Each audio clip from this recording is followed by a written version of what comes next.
Hi and welcome. It's Darlene McLennan here, and on behalf of Attend and ADSET and the National Centre for Student Equity in Higher Education, I welcome you to this webinar. The webinar is titled Exploring the Retention and Performance of Students with Disability. Before we go on to our presenters, I just want to provide a few housekeeping details. At this stage, Tasmania is experiencing a few internet issues, and it may be that we may disappear for a minute or two. Hoping it won't, but if we do, please just hang on the line and we'll be back soon. The webinar is being live captioned by Rebecca from Bradley Reporting, and the webinar will be recorded and will be placed on ADSET after we have captioned the recording. Also, as for those who have been online before, are aware that the GoToWebinar platform is not as accessible as we would like for screen reader users, such as people using JAWS. If you are a screen reader user and have any questions or comments or issues throughout the webinar, please email ADSET, so adset.admin@utas.edu.au. All participants have been muted, so we receive as little background noise as possible. We encourage you to ask questions in the question pod throughout the presentation. Our presenters actually will be stopping probably at slide 8 and to ask the questions at that point, just so that they see that might be quite an interesting part to stop and actually have questions from people. I'll ask the questions, so if you can write in the pod, I will ask. But firstly, before we get into the presentation, I would like to welcome Sue Trinidad, who is the Director and Program Leader of the National Centre, to give us a bit of an overview of the Centre and the current research. So over to you, Sue. Thank you, Darlene. It's a pleasure that we are supporting this research, the excellent research that's been done by Sue and Robin and her colleagues at the University of Tasmania. To date, we have funded 34 individual pieces of research, of which 6 research studies have been within the area of disabilities. So we're very pleased to be able to have this joint opportunity to support and present this excellent work that's happening within this space. Should you require a copy of the report, it's available at the website, and that was released today. So I look forward to hearing people's comments, or hearing the presentation, and also discussing further information from this report. Thank you. Great, thanks, Sue. Now moving on to our presentation, I'd like to welcome Sue Kilpatrick and Dr. Robin Barnes presenting this. I was involved in the research and it was quite exciting to be looking at the data and to see also some of the feedback we got from the sector. We hope the presentation won't go for the allotted time because we do want people to have the opportunity to ask questions. So as I said, please feel free throughout the presentation to pop your questions into the question box. Now I will hand it over to Sue and Robin. Thank you.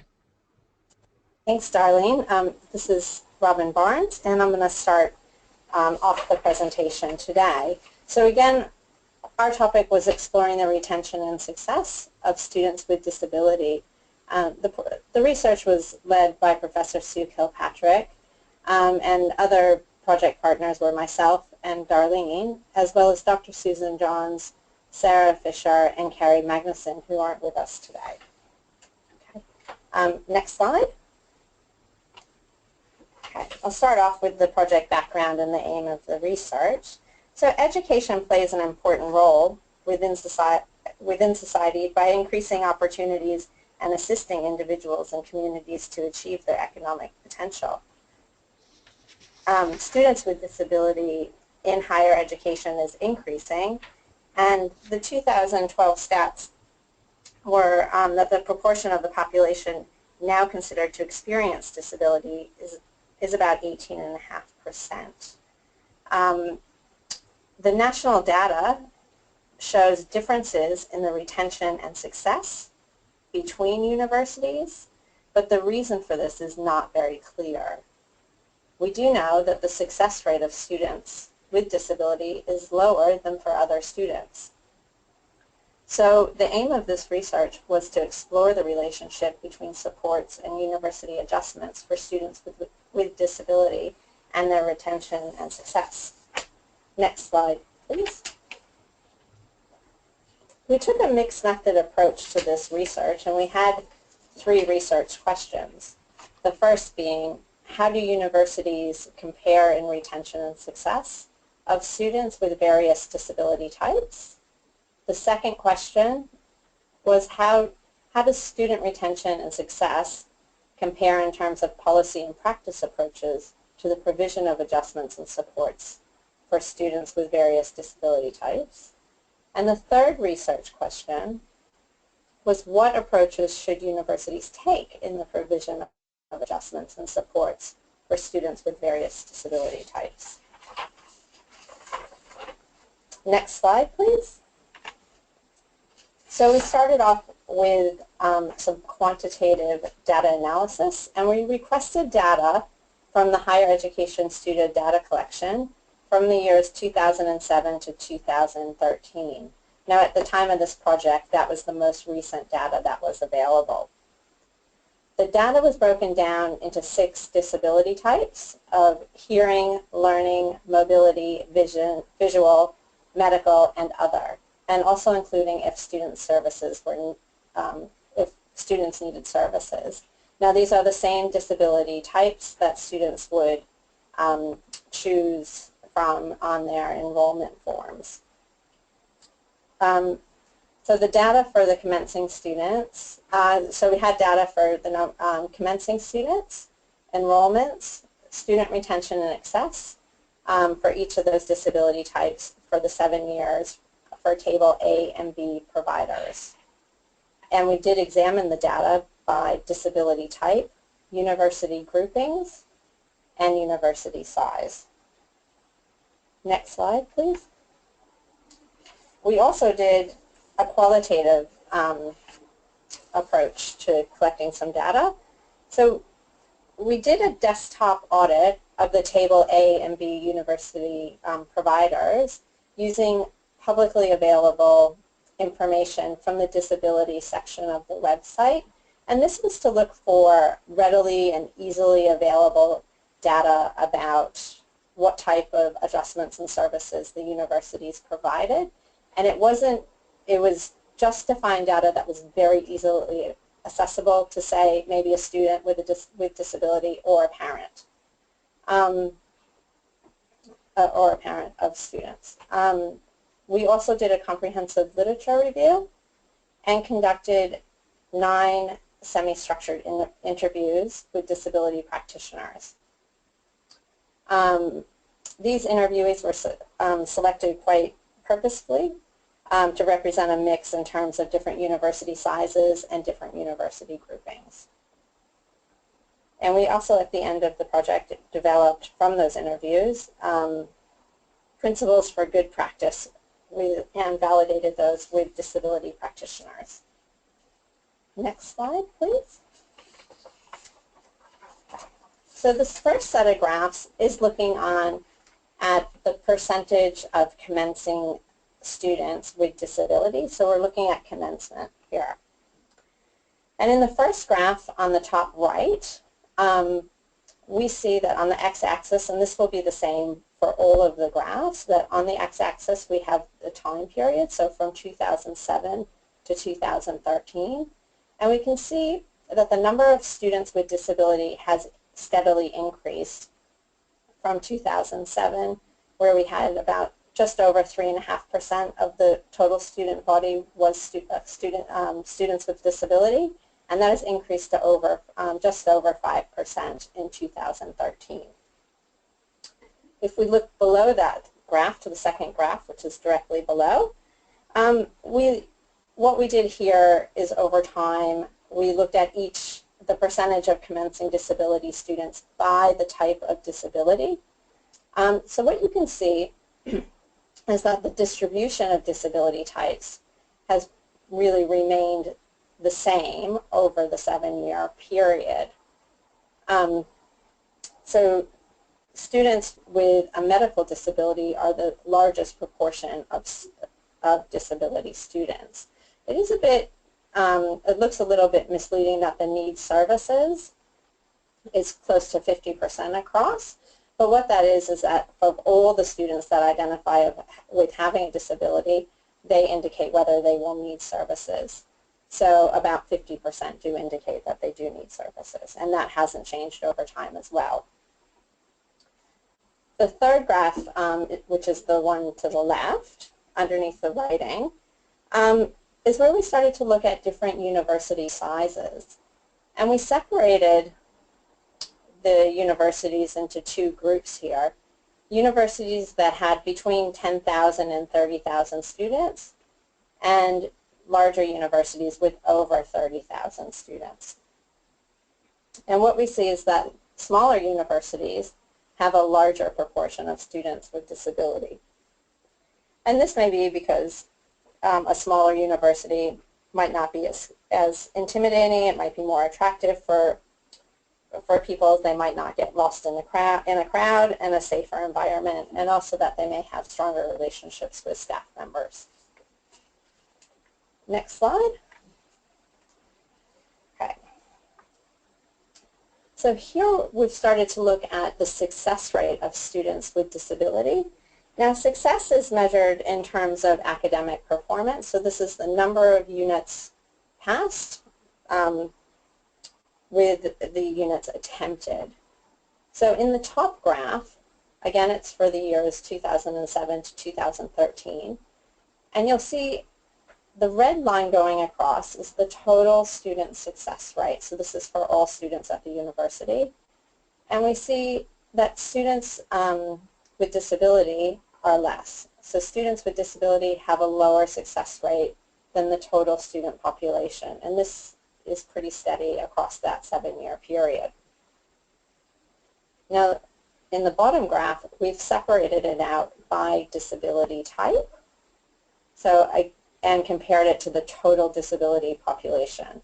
So the red line is the disability student success rate, and you can see that students with learning, medical, other, or those requiring services required less well than the total disability students, the population.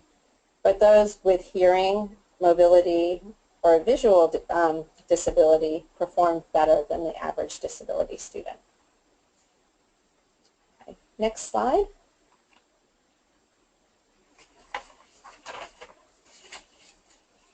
Okay, in these slides we're looking at the retention rate of students with disability, and this is basically measured by them continuing on from one year to the next. So this data only goes to 2012.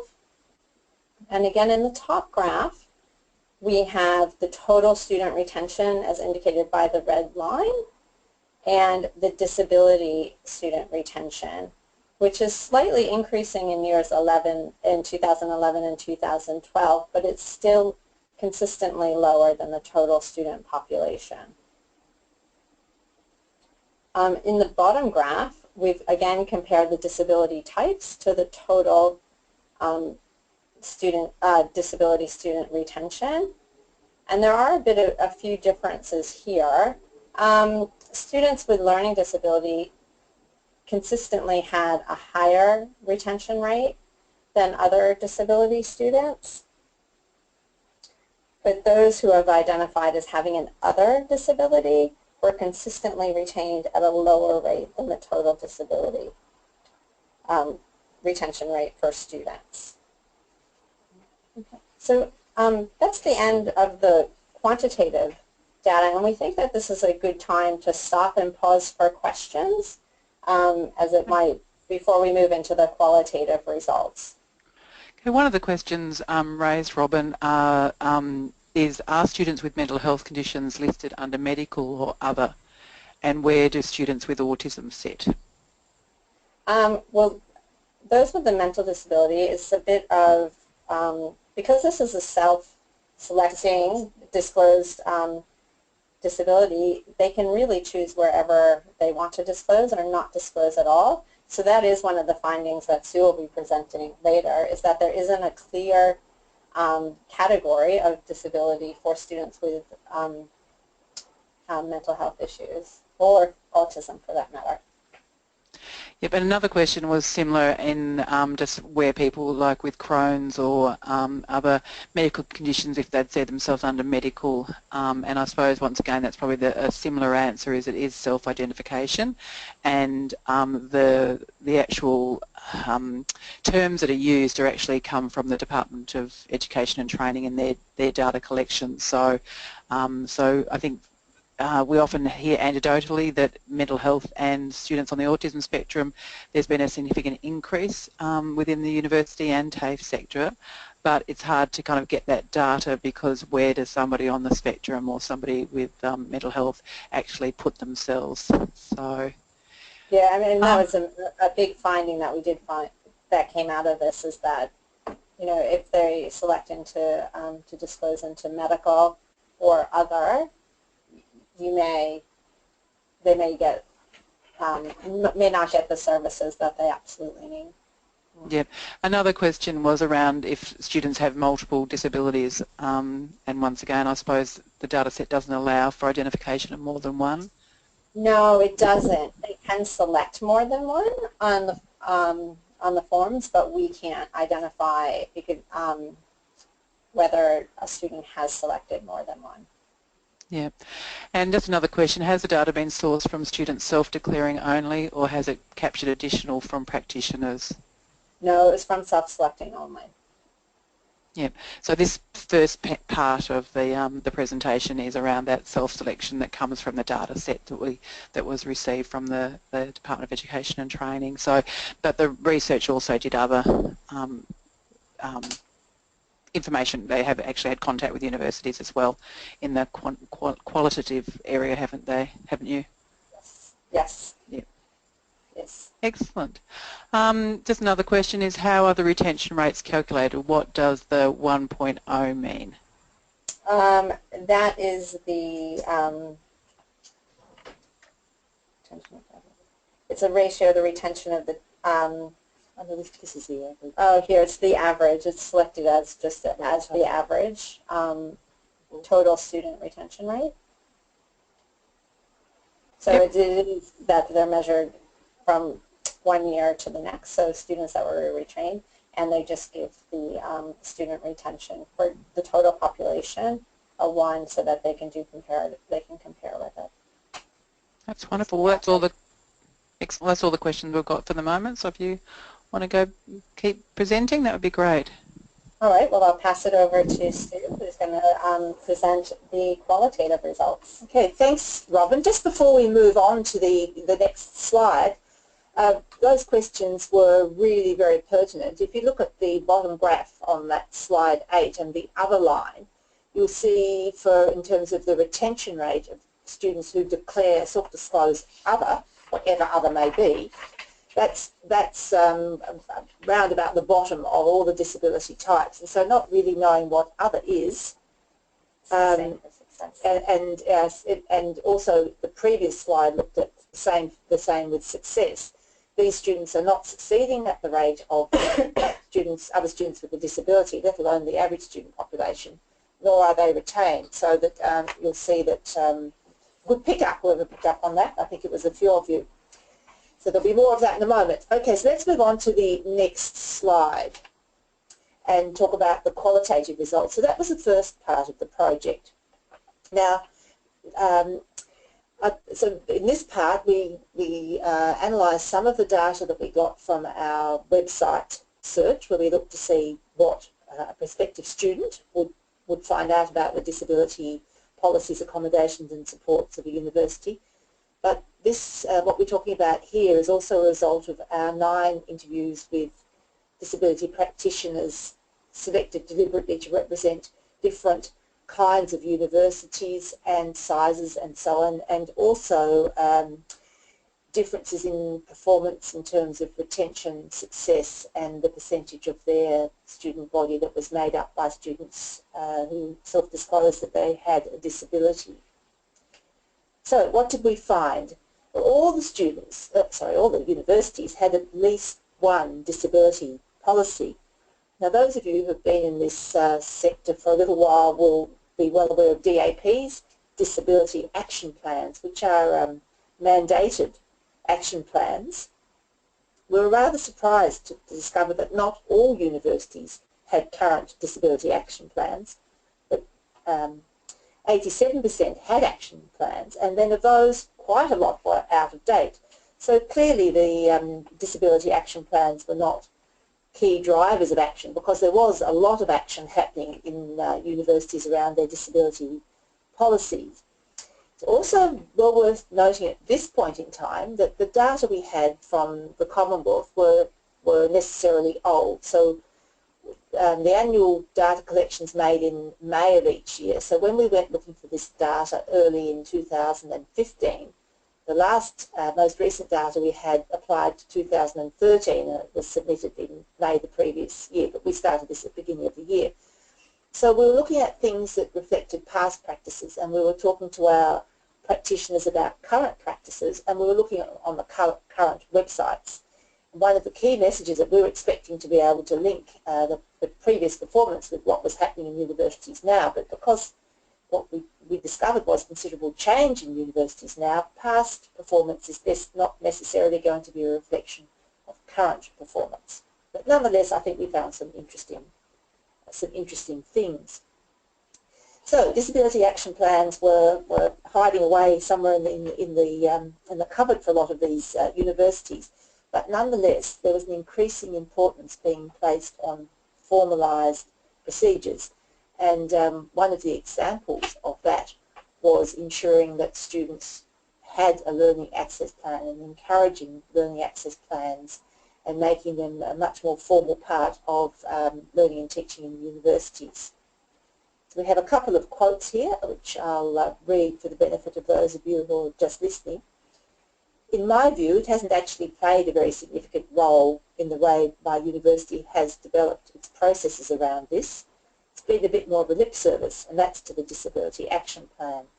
And that was someone from the Australian Technology Network University, whose past performance had been around about the middle of the pack, medium we've called them, in terms of retention and success. And then somebody from an innovative research university network who had inconsistent performance year on year. Sometimes they did very well, sometimes not so well, so we call them inconsistent. They said, while we don't have a current disability action plan, this doesn't mean that we're not proactive. We've conducted accessibility audits and implemented $1 million worth of adjustments on just one campus. Much envy, I'm sure, around the country when somebody says that. Let's move on to the next slide. The next slide, we discovered that most institutions describe what we call socially inclusive policies and practices and supportive leadership. Now, this is good news because socially inclusive policies are seen from our literature review. But socially inclusive policies and practices appear to be best practice. So there's been a move away from a medical model of dealing with disability and seeing it as a medical issue to saying, well, let's be socially inclusive. One of the advantages of a socially inclusive policy and policies and practices is that you don't have to self-declare a disability to be able to take advantage of things like it might be workshops or some of the other supports that universities provided to students, though there were some that were restricted to those who had self-disclosed. We found that qualitative approaches involving both internal and external stakeholders can improve retention and success of students with disability. So this means reaching outside the institution and engaging with local disability networks. We have a quote here from one of our regional university network providers who had a very good performance in terms of retention and success of students with disability. And they said, we're engaged with local disability networks and attend meetings regularly. We try to get the word out that support for students with disability is offered, should be offered, they've said is, but is and should be offered earlier and sooner in the process rather than later. And so some of these other networks that we identified were the National Disability Coordination Officer positions around the country, and Darlene holds the position here in Northern Tasmania, for example. Now, we also found that relationships between disability advisors and staff, that's academic and general professional staff in universities, and relationships with students, so among those three groups, along with peer-to-peer relationships among the students, were key to supporting students. So that's trying to make the most of everybody's input and everybody's suggestions into supporting students. Next slide. Now, we found the provision of more services and better support for students with a mental health disability and those with autism is an area requiring further university investment, as we foreshadowed a few minutes ago. And one of the issues in terms of getting that to happen in the university is that the inconsistent categorisation of students with mental health disabilities and indeed autism in not just national but institutional data collection makes targeting services and tracking performance very challenging. I presented a version of this presentation to our social inclusion community of practice last week, and this is something that really rang true with them, and they were talking about this, that's their lived experience, and I'm sure many of those of you listening out there have exactly the same experience, that if you don't have the data, it's very difficult to make a case within your institution for more resources. So again, a couple of quotes. Another one from the Australian Technology Network Medium Performer. Anecdotally, mental health is one of the big issues affecting student retention, and we don't necessarily pick up those students in the official statistics. Remember, I pointed out the retention and the other blue line in that earlier slide, and that's where you see that, and the same is true we found of success. One of the many unaffiliated universities in the country who performed quite well said, and I hazard a guess that many people living with a mental health condition would never consider themselves as having a disability, so they don't contact the service. We have a fundamental issue about terminology and how you communicate that. So one of another of our findings, and another, we'll come back to that actually later on, another of our findings that we have on this slide as well is that more training for academic and non-academic staff is needed to better support students with disability, particularly in light of the fact that many of these students don't self-disclose or necessarily consider themselves as having a disability. Next slide. Now, we have some conclusions and recommendations, but this isn't actually really the end of our presentation because we've got some guidelines to come after this slide.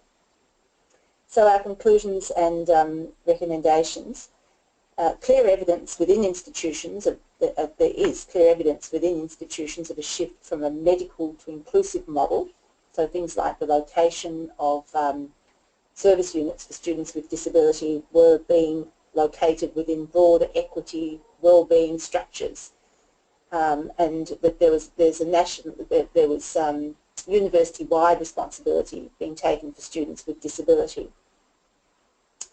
Again, that need for national consistency in categorising students with disability, and in particular with mental health disability. And so these students should be encouraged to identify in a single category. And although we don't have it on the slide, the same argument could be made for students with autism. As some of you may be aware, the University of Tasmania had a concurrent project with this project, which looked at the needs of students on the autism spectrum, and they are quite distinct needs.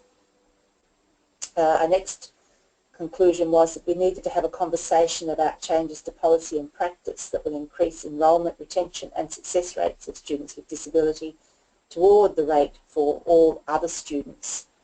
So at the very beginning we said that 18.5% of the population identified as having or had a disability, but the rates of students in universities were around about the 5%. Now, not all students with disability may wish or be suitable for university study, but I would suggest that more than 5% may all benefit from university study.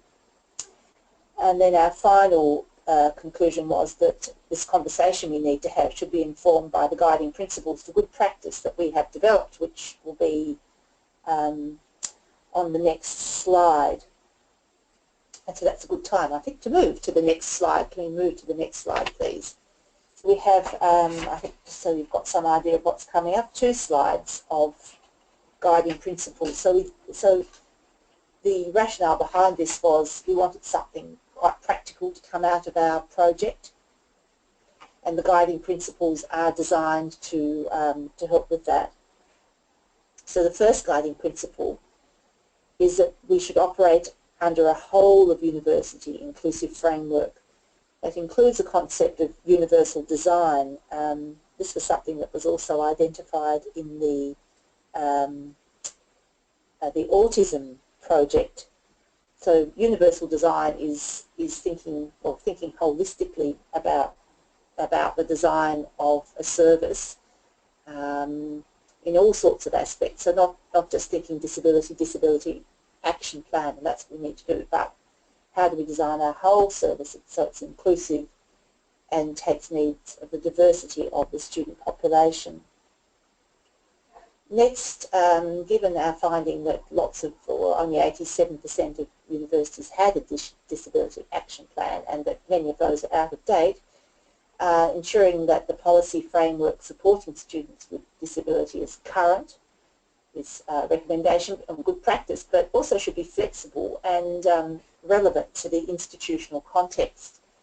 Now we noted that some smaller universities have a larger number of students with disability than others, for example. So think about your student body, what the makeup is, but also think about how you're teaching. If you're a university that has a strong emphasis on online learning and teaching, make sure your policy framework supports students with disability to study online, for example. Our third guiding principle is ensure that financial resources as well as human resources are identified and flexible enough to fit student requirements, including the specific requirements associated with disability types. So the fourth recommendation is ensure disability support services are integrated with student support services, and this reflects an inclusive model.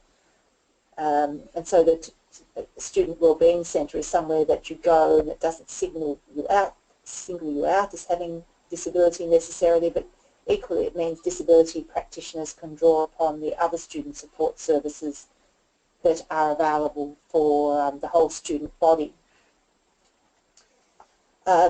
Now 5, the next guiding principle is have disability support staff who have knowledge and experience to identify appropriate adjustments.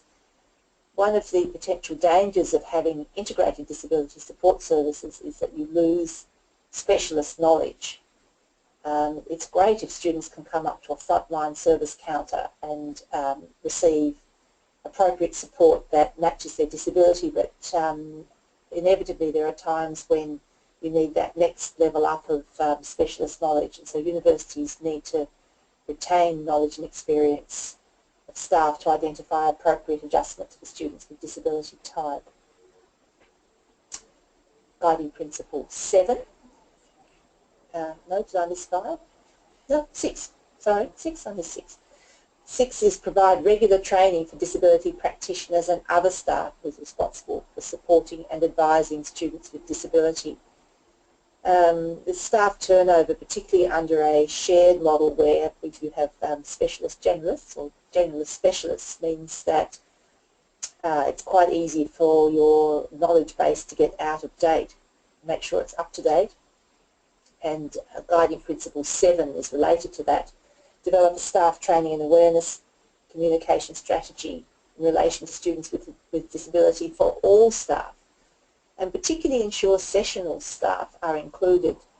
We find our interviews confirmed what we had really suspected, which is that in large universities, sessional staff are often running tutorials, and tutorials are in first year units that often taught by sessional staff. And so here's the first point of contact for many students, including students with disability, with academic staff. Sessional staff who are thrown in the deep end without training may not be not necessarily well placed to support students with disability and don't necessarily understand the range of supports and accommodations that might be available within the university, or even what a learning access plan is and what it means and what their responsibilities are. The final guiding principle on this slide is 8. Set up mechanisms to facilitate interpersonal relationships in 3 domains: between disability support staff and students. Second, between disability support staff and academic and professional staff. And third, and perhaps sometimes overlooked, amongst the students themselves. For example, we found at least one university where there was a place where students with disability could meet together, and that was seen as valuable and helpful. So all these things will help with retention and many of them with success. Next slide. So guiding principle number 9, develop an appropriate and sensitive mechanism to identify those students with mental health disability, to allow those students with a mental health condition who wish to disclose or who have not considered disclosing before to do so. Now this really operates at 2 levels. It would be great if they all ticked a box that said something like mental health disability on the enrolment form, and we could all report to the Commonwealth, and the Commonwealth would get some picture of the quantity of students with mental health disability. But even if students are not prepared to do that, having some other mechanism that allows students with mental health disability to disclose would at the very least allow an institution to have an internal picture of those students and how many there are.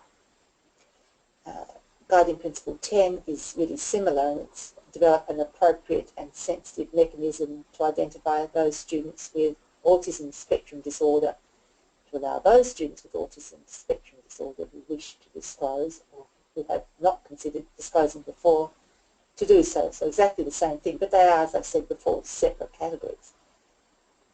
Guiding principle 11 was regularly monitor student outcomes. This is internally, not just sending it off to the Commonwealth, but regularly monitor your student outcomes by collecting data on retention and success. When I presented this to our social inclusion community of practice, there was quite a bit of discussion about how they'd often sit down and say, oh, do you know student so-and-so? Did you see how well they did? Wasn't that great? I wonder if that is because in second semester we did this for the student. Or they might say, oh, isn't it sad that student so-and-so decided to drop out? You know, I wonder if it's because we didn't do. Now, if you have no idea, and that's just one-on-one anecdotal evidence, but you really need to get a pattern across the university of who's succeeding, who's not. It may be that you have some areas of success and areas with a lower success rate could even learn internally. So at this university, our pre-degree programs, for example, do a great job at supporting students, and some of our faculties do, and I won't name and shame them, but they do got such a good job. There's opportunity for learning from this, and also without data most universities won't commit resources. Guiding Principle 12 then, the next one, offer inclusive student wellbeing programs that promote and improve self-management and resilience. So these will be open to all students, not necessarily just students with disability. So proactively offer programs that will help students. Don't wait for them to come to you with a problem. Number 13, develop formalised written learning access plans collaboratively with students and plans that are owned by students. Vast majority of universities did do this, but not all of them. With the agreement of students, put mechanisms in place to ensure appropriate separation of plans to relevant staff. This is quite an interesting issue. You want the plan to be owned by students, but students also need to feel comfortable enough to take the plan and give it to the relevant staff members. And some students are fine with that. We wish all were, but not all students can actually manage that. So we're suggesting that there is a mechanism where students can elect to have some central support unit send the plans on their behalf to relevant staff. So only if they agree to it, but just to make that a little bit easier and less confronting for the students themselves. Guiding Principle 14, consider students with disability from the perspective of the whole student life cycle model.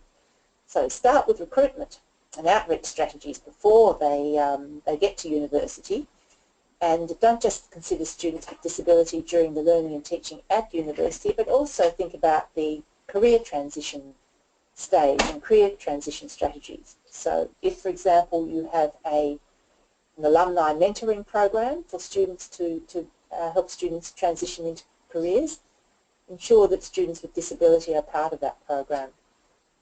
Number 15, partnerships with external organisations that leverage resources are fundamental. So universities, you're not on your own here. There are other organisations in the community, often already with relationships with your students with disability. Work together, don't duplicate and don't compete. And our final guiding principle, consider students with disability in the development and use of online learning resources, as well as in learning support services. I mentioned a few minutes ago that some universities have a bigger emphasis on online learning than others. Now just think about all the accommodations we have around this presentation, and Darlene's talked about how good they are or not. We've got a captioning service. How many academics just put something up on the learning management system and don't even think about whether all students, that will be accessible to all students. It's a fairly fundamental guiding principle. So that brings us to the end of the guiding principles. We have just one final slide, so if you can move to that now. Yes, I think it's just one. No, we have two slides. Three slides. First two are about on the same issue, which is about further research. As all good academics, we identified some further research. So we need to find out a little bit more about what would work in terms of disclosure and data collection and reporting, and particularly what students would feel comfortable in disclosing or how. Next, the National Disability Coordination Officers who are right around the country and whose role is about transition from school into further study or employment, may have a greater role to play in terms of recruitment to university of students with disability. And this seems to be patchy, clearly an area for further research. Let's move to the next slide, please, which is another recommendation for further research. So this was a great project, and we're really grateful to the National Centre for funding it, but it was only a short time-limited project, relatively small size. We recommend a larger scale study into the impact of institutional policies and practices on retention and success, and the ability to match outcomes more closely with current practices. So that 2-year gap in between the data that we had in the quantitative stage and the qualitative stage was a little bit of an issue. So we need to have a more closer look at institutional and other factors that impact on retention and success in more detail in more than just the 9 universities, and to talk to students as well. So we only interview disability practitioners, academics and professional staff in faculties, as well as students will have much to say about this, and it's perspective that we weren't able to capture in this research. And we recommend that that research be conducted with student life cycle focus as per the final, the second bar, or one of the guiding principles. I didn't look back at the number, but the whole student life cycle. The next slide, the final slide, is just acknowledging some other quite practical research about students with disability. I won't actually read it. I think that's probably better for when you get this pack afterwards. If we can just move to the very last final slide, which is a list of the acknowledgements. As I've said already, we're very grateful to the National Centre for Student Equity in Higher Education for funding our research, and as of today for publishing our report. We thank the people we interviewed, and ADSET and the AusEd LiftServe for helping us disseminate the findings. Any feedback or comments? We have Darlene's email up there, Darlene. Either Darlene's email or the one that you were given at the beginning for the ADSET admin, or the emails that you'll see on the report. So thank you for listening, and we're happy to take questions. Okay, thank you, Sue. We've had a number of questions come through. So one of the questions was, did you explore how many universities had policies around inherent requirements? And if so, were they specific to students with disability or for all students? You might need to define inherent requirements. Yeah, no, so I suppose I can answer it. It's hard to be, what is it, like kind of, because I know the answer, I'm trying to ask the questions and not know the answer. But no, we didn't actually look at inherent requirements in any of the questions or the research we did. I suppose that's one of the things that I think in the future there'll be more research done in that space. Was there any data seeking the correlation of retention of country to city students with disability in this research? No, the national data collection just picks up students by university and no further information about where they've come from, but that would be useful to add to that larger project that we're looking at. So having to move away from home for all students is potentially can be a negative factor in terms of retention. Yep.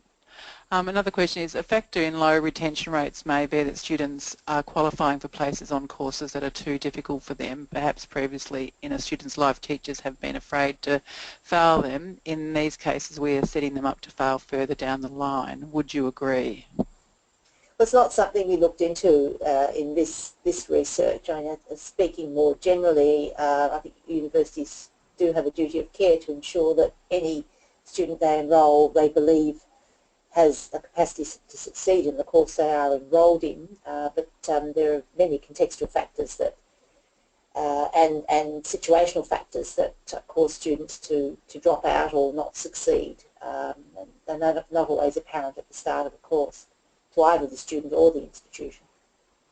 Yeah.